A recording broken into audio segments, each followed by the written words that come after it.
sangat besar, sinar matahari menyinari celah antara gunung-gunung kengarai yang dalam.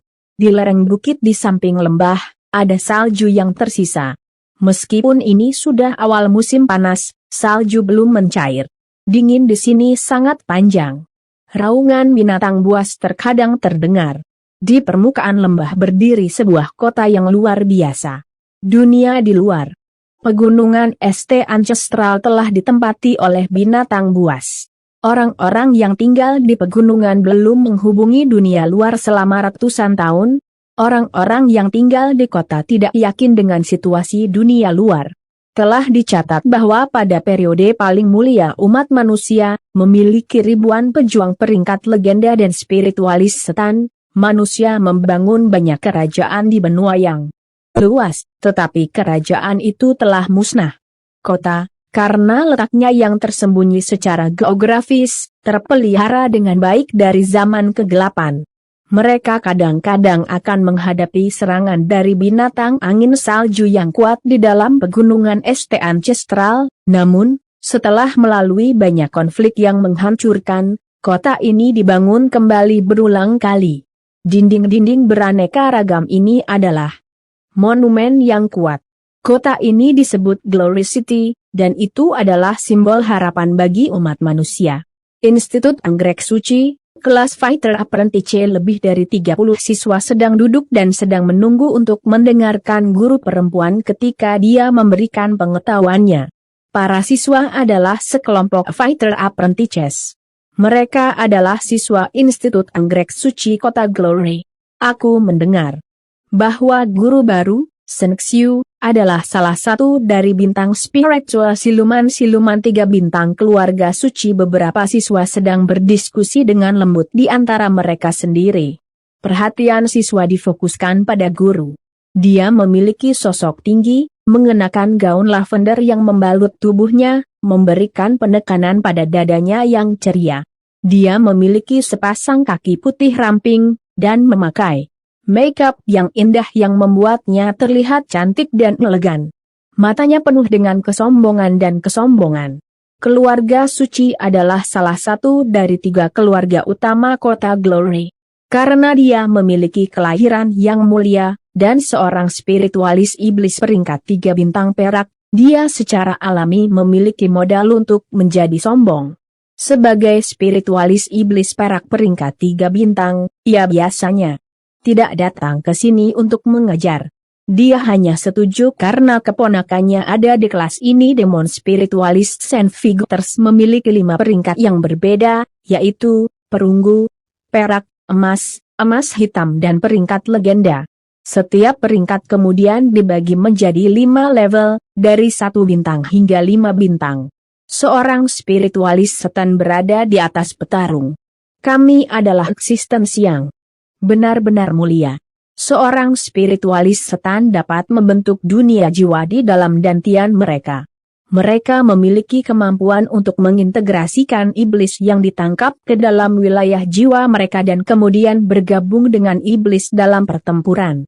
Ini memungkinkan mereka untuk memiliki kekuatan tiada tara, yang jauh di atas kekuatan yang bisa dilawan pejuang Sen Xiu. Mengangkat dagunya dan berbicara dengan arogan. Sama seperti aku, iblis aku adalah Scarlet Flame Fox. Tiba-tiba, wajah dan tangan Sen Xiu mengalami perubahan drastis.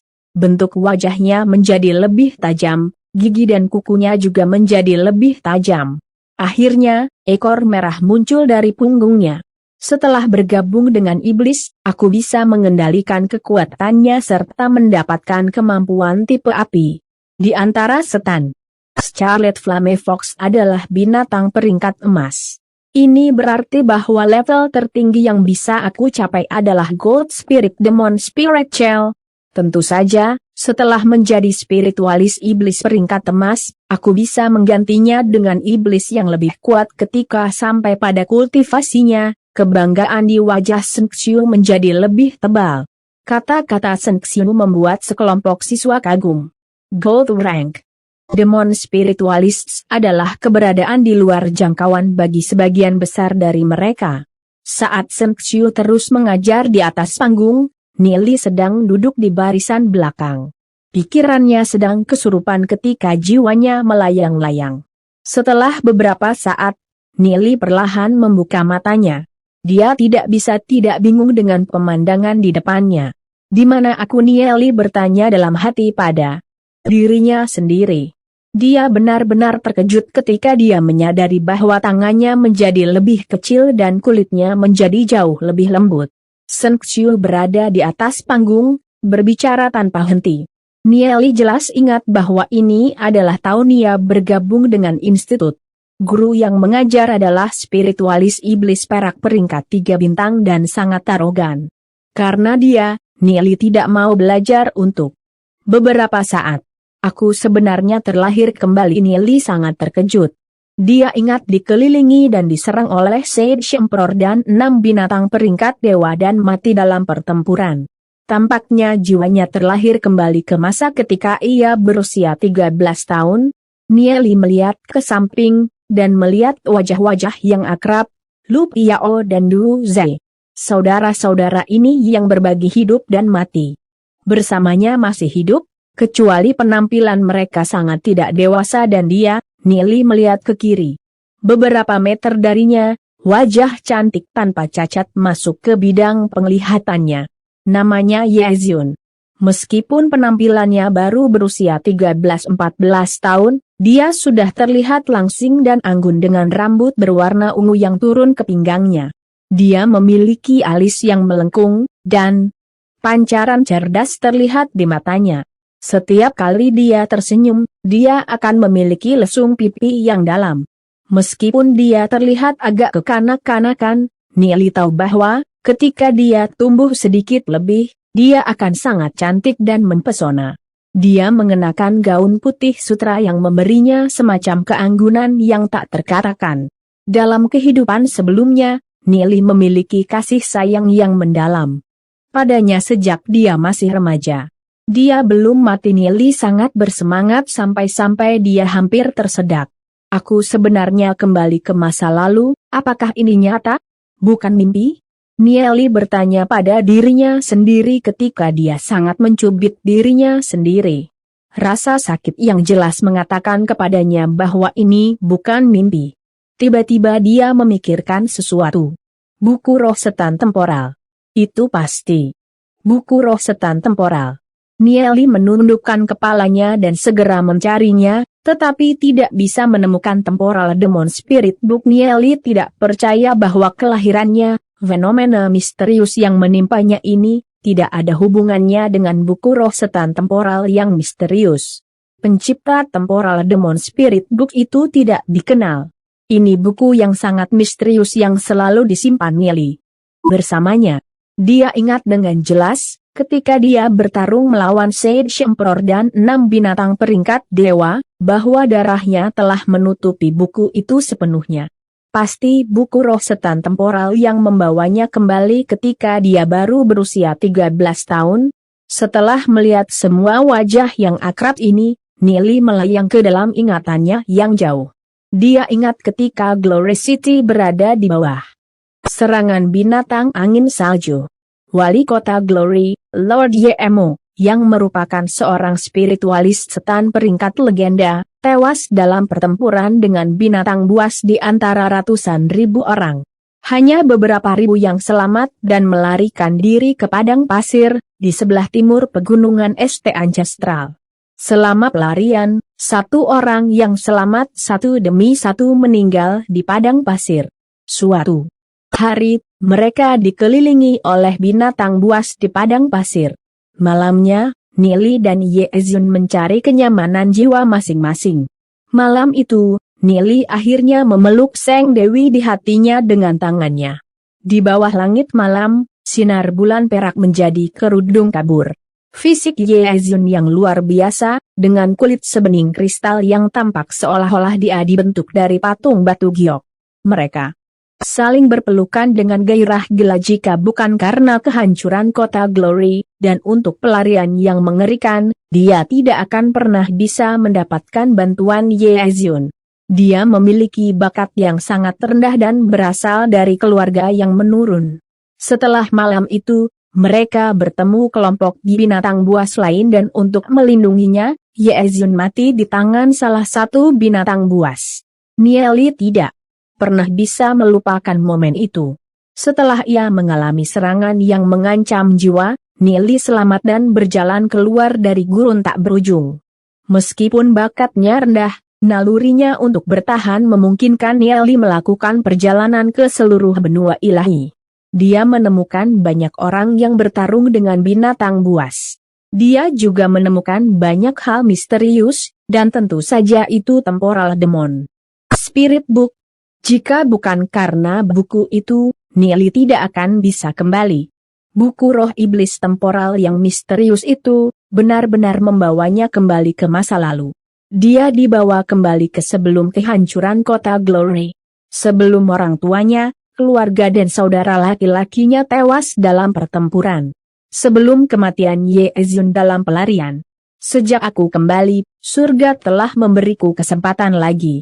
Aku tidak akan membiarkan kehancuran kota Glory terjadi lagi, kata Nieli pelan, menggertakkan giginya. Dia dengan tegas membuat keputusan.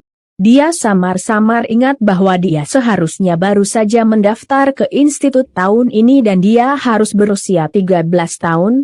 Nieli ingin tertawa bahagia. Aku kembali, alangkah baiknya Sek Emperor, saat berikutnya kita bertemu, aku akan membantai kamu, dan membalaskan dendam kehidupanku sebelumnya. Jika bukan karena kehancuran kota Glory, dia dan Ye Ziun akan berasal dari dua dunia yang berbeda. Itu tidak mungkin bagi mereka untuk bersama. Ye Ziun adalah putri dari Lord City kota Glory, belum lagi bahwa kakeknya adalah spiritualis peringkat legenda iblis Yemo. Nieli berasal dari keluarga yang tidak berdaya dan menurun. Keduanya, di tengah pelarian, membangun perasaan yang mendalam untuk satu sama lain. Ketika Ye Ziun memasuki sekolah, tidak ada seorang pun di kelas yang tahu identitasnya. Nieli baru tahu tentang identitasnya nanti. Di dalam Glory City, ada 3 keluarga besar. Keluarga ilahi, keluarga suci, dan keluarga angin salju. Mereka mewakili kekuatan tertinggi kota Glory, puncak keluarga bangsawan. Penguasa kota biasanya dipilih dari salah satu dari 3 keluarga ini. Setelah 3 keluarga besar adalah 7 keluarga bangsawan dan setelah mereka adalah 12 keluarga aristokrat. Nieli berasal dari keluarga surgawi, yang berdiri di tempat terakhir keluarga aristokrat. Meskipun mereka memiliki sedikit status, ada perbedaan astronomis dalam status jika dibandingkan dengan 3 keluarga besar dan 7 keluarga bangsawan. Dengan latar belakang Nieli, ingin bersama Ye Ziun benar-benar mustahil. Tapi, dengan ketegasan yang melintas di mata Nieli, sejak dia dilahirkan kembali, apakah semua ini masih menjadi masalah? Meskipun yayasannya saat ini miskin, dengan pengetahuan luas dari kehidupan sebelumnya, meningkatkan bakatnya bukanlah hal yang mustahil. Nieli, apa yang kamu? Tersenyum Lu Piao bertanya, tampak bingung pada Nieli. Dia bertanya-tanya apakah dia sudah gila, karena dia cekikikan sendiri untuk beberapa waktu dan bahkan menatap Ye Ziun dengan tatapan mesum. Hanya bahagia, aku senang melihat kamu, saudara yang baik. Nieli berkata sambil dengan penuh semangat memeluk Lu Piao. Itu kebiasaan dari kehidupan sebelumnya. Setelah dipeluk oleh Nieli dengan konyol, Lu Piao bergumam dengan marah, "Oi, Nieli. Siapa saudaramu yang baik, Cawan Ke? Cepat, lepaskan aku." Lu Piao berjuang. Mereka baru saja mulai sekolah belum lama ini. Mereka hanya berkenalan selama beberapa hari. Mereka tidak cukup dekat untuk tingkat keintiman ini. Nieli tidak mengendurkan pelukannya. Dia memandang Lu Piao dengan serius dan tertawa kecil, "Tidak peduli apa yang kamu pikirkan, dalam hati aku, kamu selalu menjadi saudara lelaki yang baik." Tentu saja Nieli tidak bisa memberitahu Lu Piao petualangan hidup dan mati dari kehidupan sebelumnya. Melihat tatapan Nieli, Lu Piao tertegun dan tidak bisa berkata, "Aneh." Namun, tidak peduli apa kata-kata Nieli katakan sebelumnya, membuatnya merasa tersentuh.